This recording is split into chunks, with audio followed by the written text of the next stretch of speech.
नमस्कार, आप देख रहे हैं लोकल खबरें सोशल मीडिया।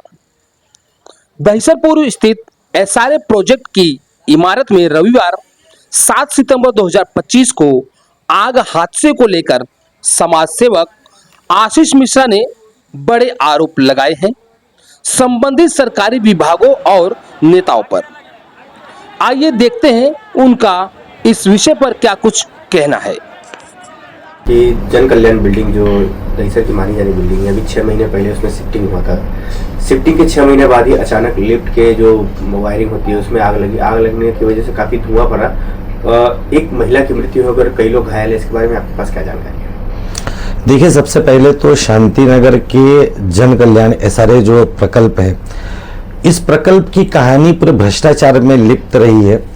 इसके अंदर जो सोसाइटी के चेयरमैन, सेक्रेटरी और फेडरेशन के मेंबर थे, बिल्डर की शह पर मात्र बिल्डर की कठपुतली बनकर लोगों ने काम किया। आम नागरिकों को सिर्फ ठगने का काम हुआ, जिसमें कि कई वर्षों तक के लोगों के भाड़े नहीं दिए गए। लेकिन बिल्डर से प्रत्यक्ष रूप से लड़ेगा कौन, क्योंकि इतनी क्षमता किसी की नहीं थी। और आप बिल्डर के कार्यालय पे कभी जाकर देखिए तो परिस्थिति ऐसी रखती है कि लोकल गुंडों को इतनी बड़े पैमाने पे पाल के रखा गया है कि एक आम नागरिक वहां तक पहुंच ही नहीं सकता, अपनी बात कह ही नहीं सकता। अब आती है बात अलॉटमेंट, जो आपने कहा 6 महीना पहले। निश्चित तौर पर 6 महीना पहले चुनाव को करीब देखते हुए बिल्डिंग को ओसी प्राप्त न होते हुए भी बिल्डर ने आनन फानन में राजनेताओं को लाभ पहुंचाने के लिए मात्र इस प्रोजेक्ट में लोगों को चाबियां उन्होंने अलॉट किया। और चाबी अलॉट करने के बाद जब विधायक और सांसद यहां से नदारद हुए तो वापस से उन्हीं लोगों से चाबी ले लिया गया। हमारे यहाँ की दहिसर विधानसभा की मनीषा चौधरी ताई हैं। इलेक्शन के कैंपेन के दरमियान मैंने उनको बीच रोड पे रोककर ये प्रश्न मैंने उनसे पूछा था कि ताई, इस प्रकार से आप एक जनप्रतिनिधि हैं, आप लोगों के सामने ये बात हुई है, तो इसकी जिम्मेदारी किसकी होगी? लोगों के साथ में भद्दा मजाक किया गया। क्या गरीब सिर्फ मजाक बनने और मरने के लिए ही पैदा हुआ है? जो घटना घटी इसमें फायर सेफ्टी सिस्टम नहीं काम कर रहा था और किन किन चीज़ों की लापरवाही थी जिसकी वजह से इतनी बड़ी घटना घटी, और भी ज़्यादा लोग मर सकते थे, इस पर आप क्या?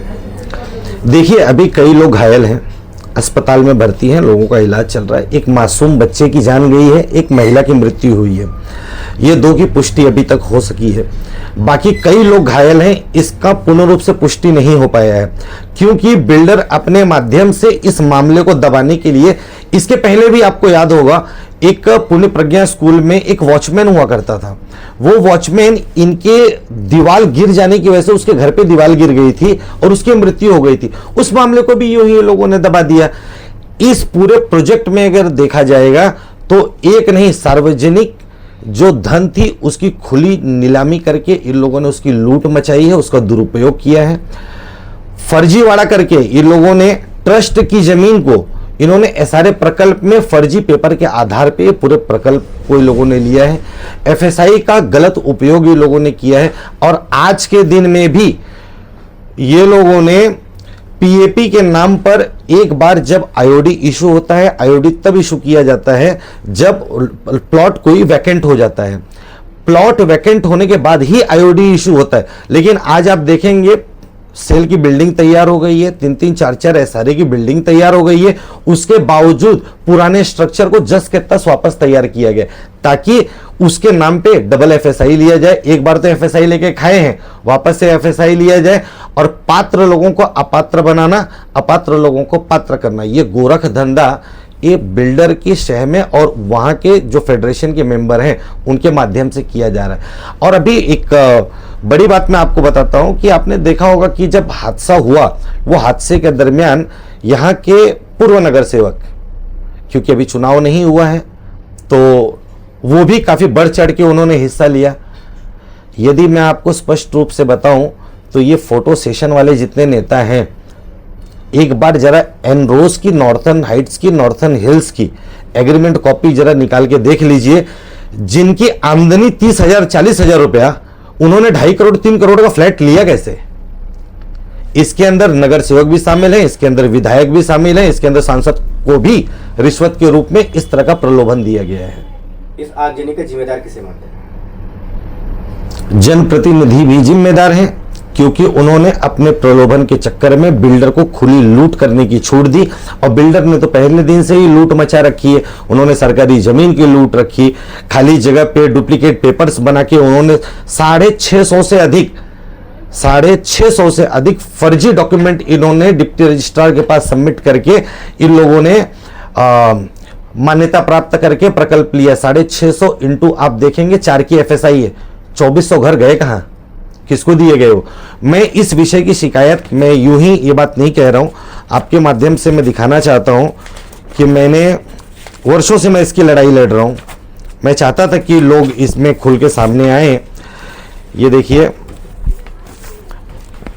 6 फरवरी 2025 को Jan Kalyan Dahisar SRA cooperative housing society प्रकल्पातील घोटाळ्याच्या चौकशी व कारवाई करण्याबाबत तक्रार। ये मैंने SRA के चीफ को लिखा है, CEO को, लेकिन बिल्डर की पहुंच एक ऐसी कि वो बिल्डर के नाम पे कार्रवाई करने से कतराते हैं। एक ये रहा, दूसरा मैं आपको दिखाता हूं कि इसमें जब ये प्रोजेक्ट पास किया जा रहा था तब बिल्डर को 22 आंगनवाड़ी एमिनिटीज के रूप में, 22 वेलफेयर सेंटर और सोसाइटी के ऑफिस के नाम पे 22, ये क्वांटिटी होती है 66। लेकिन आज आप देखेंगे तो वहां पे गार्डन की सुविधा नहीं, सीनियर सिटीजन के लिए कोई सुविधा नहीं। जो बिल्डिंग बनी पड़ी है वो बिल्डिंग की आप परिस्थिति देखेंगे, किसी का लिफ्ट नहीं काम करता, मेंटेनेंस नहीं है। और ये 66 की जो मैं आपको बता रहा हूं एमिनिटीज जो दिए जाने थे, आम लोगों की सुविधा के लिए, नागरिकों का हक था, शांति नगर के रहवासियों का हक था। लेकिन इसके अंदर ये जितने नेतागिरी और चमकाने वाले लोग हैं, ये मिली बंदर बांट करके ये लोगों ने बिल्डर को फायदा पहुंचाने का काम किया। दूसरा, तीसरे पे मैं आपको लेके चलता हूं, जो मैं पात्र अपात्र की बात कह रहा हूं आपको, पूरी लिस्ट है हमारे पास। इस विषय की शिकायत मैंने EOW को भी कर रखी है। EOW ने भी इसकी जांच आगे नहीं बढ़ाई। यदि वो आगे इसकी जांच बढ़ाते तो निश्चित तौर पर बिल्डर के द्वारा किए गए भ्रष्टाचार बखूबी उजागर हो सकते थे, लेकिन इन लोगों ने अभी तक कोई कार्रवाई नहीं की है। तो बिल्डिंग रहने के लिए दी गई थी SRA की, उसमें क्या क्या फैसिलिटी होनी चाहिए थी और क्या क्या फैसिलिटी दी गई थी। अब फैसिलिटी नहीं होने की वजह से इतना बड़ा हादसा हुआ। अगर मान लीजिए अगर ये आग बहुत बड़ी हो जाती तो कई लोगों की जान जा सकती, क्योंकि दोपहर के समय तो लोग खा करके आराम कर रहे थे और उसी समय आग लगी। धुएं के प्रकोप की वजह से लोग बेहोशी की हालत में लोगों को खिड़की विंडो के माध्यम से सीढ़ियों के जरिए अग्निशमन दल के अधिकारियों ने रेस्क्यू करके निकाला। टोटल संख्या कितनी थी, क्या डिटेल है? देखिए, अभी बिल्डिंग का अलॉटमेंट किया गया, हजारों की संख्या में लोग रहवासी वहां पे रहते हैं, पहली चीज। और दूसरी चीज की अभी तक बिल्डिंग को OC भी नहीं प्राप्त है। OC नहीं प्राप्त है मतलब न फायर ब्रिगेड डिपार्टमेंट का उनको NOC मिला है, फायर सेफ्टी की भी एक कमी थी।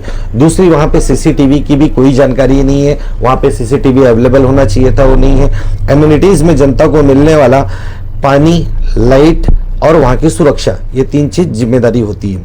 ये बिल्डर का काम होता है। 10 वर्षों तक मेंटेनेंस संभालने की भी जिम्मेदारी बिल्डर की ही होती है, लेकिन ये 3-4 चीजें वहां पे उपलब्ध नहीं थी, जिस वजह से ये घटना घटित हुई। और ये पहली घटना नहीं है, ये पहली बार आग भी नहीं लगा है, ये तीसरी बार लगभग आग लग चुका है और ये घटना यूं ही कंटिन्यू चलती जा रही है। बिल्डर की लापरवाही की वजह से कभी कोई छत पे से मजदूर गिर के नीचे मर जाता है, कभी डंपर से कोई टकरा के किसी का एक्सीडेंट हो जाता है, कभी किसी का, आप देखेंगे साइड पे काम करते करते आदमी घायल हो जाते हैं। बस फर्क इतना ही है कि इंसान गरीब है और अमीरों के सामने लड़ नहीं सकता, और वो जिससे गुहार लगाने की कोशिश करता है वो अपने निजी स्वार्थ के चलते अपने आपके ईमान को गरीबों के हक के माध्यम से बेच देते हैं।